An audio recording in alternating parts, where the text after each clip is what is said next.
మెదక్ జిల్లా రామాయంపేట పట్టణంలో డీలర్లు తప్పనిసరిగా ఎరువులను పీఓఎస్ మిషన్ల ద్వారా మాత్రమే అమ్మకాలు జరపాలని ఇన్ఛార్జ్ సహాయ వ్యవసాయ సంచాలకులు రాజనారాయణ అన్నారు. తప్పనిసరిగా రైతు యొక్క ఆధార్ కార్డు వివరాలను లేదా వారి వేలిముద్రలు తీసుకుని మాత్రమే విక్రయించాలని, డీలర్లు ఎప్పటికప్పుడు స్టాకు వివరాలను సరిచేసుకోవాలని అన్నారు.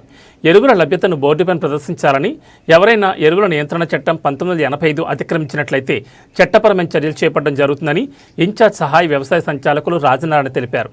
ఈరోజు రామాయంపేట మండల పరిధిలో పలు ఎరువుల దుకాణాలను తనిఖీ నిర్వహించడం జరిగింది.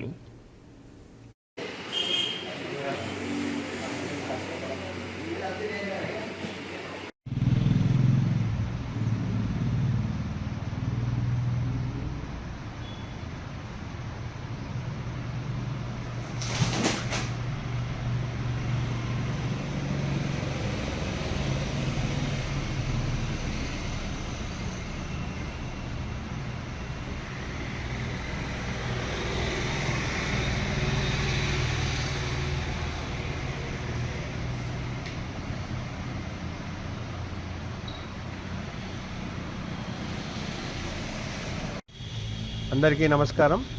ఎరువుల డీలర్లందరూ కూడా తప్పనిసరిగా ఎరువుల అమ్మకాన్ని పీఓఎస్ మిషన్ ద్వారా మాత్రమే చేపట్టాల్సిందిగా ఆదేశించడం జరిగింది.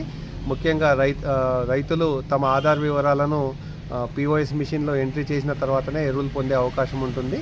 దీనికోసం తమ వేలిముద్రను కానీ లేదంటే ఆధార్ కార్డు నంబర్ను సూచించినట్టయితే వారికి ఒక ఓటీపీ రావడం జరుగుతుంది. ఓటీపీని ఎంటర్ చేసినట్టయితే ఎరువుల అమ్మకాలను చేసే అవకాశం ఉంటుంది. కాబట్టి రైతులందరూ కూడా తప్పనిసరిగా ఆధార్ కార్డు వివరాలను ఎరువులు కొనేటప్పుడు అందజేయాల్సి ఉంటుంది.